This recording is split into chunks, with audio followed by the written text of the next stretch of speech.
When you're sat at home drinking your hot steaming mug of coffee, you might not think about where it comes from. It grows inside cherries, on trees, and is hand-picked usually by farming families on small pieces of land on high plains and mountainsides in countries between the tropics. 25 million families around the world rely on coffee as their main source of income. Most of these families work on very small family-owned farms, surrounded by coffee and food crops. Coffee is their life. In its current form, coffee farming is unsustainable. That's because the price of coffee has been below the cost of production for most of the last 5 years. And ethical certifications barely cover these costs either. The price paid to them is based on what's called the commodity market.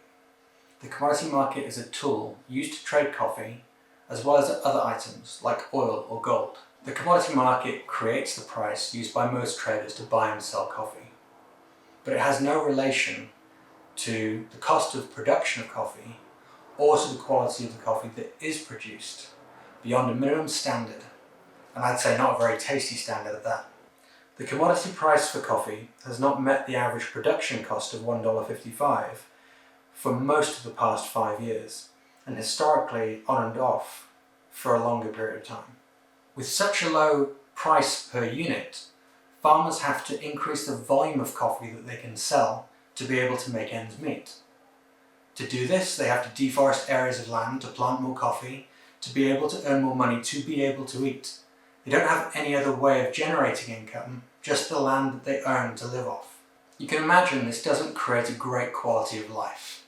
So it shouldn't be a surprise that as children grow up, they want to escape the farms, move to the city in search of more profitable opportunities and happier lives. This means the average age of coffee farmers is increasing drastically, and will continue to do so until coffee farming becomes a viable business option.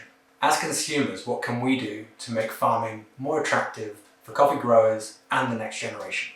If you're looking to buy coffee sustainably, traceability is a really great start, but it's not the final answer. Knowing who's growing your coffee or their farm name doesn't actually tell you whether they've been paid a good price for that coffee.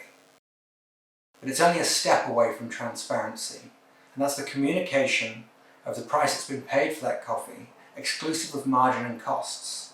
And as a consumer, if you can't see these prices, ask for them.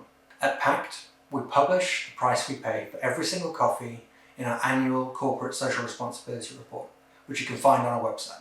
Just one example of our sourcing ethos is our relationship with Asoma Prisma in Huila, Colombia, a collective of farming women who run over 20 neighbouring farms with their families. The families were selling their coffee to the commodity market at a low price and experiencing a low standard of living. I met with the group and we discussed how they could move their production to specialty to begin being rewarded by the associated cost.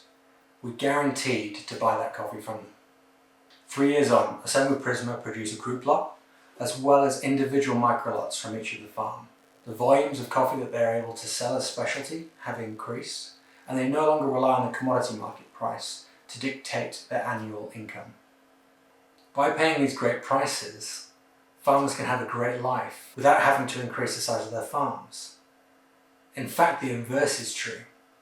One great example is Gilberto, who owns Zarroca in Brazil.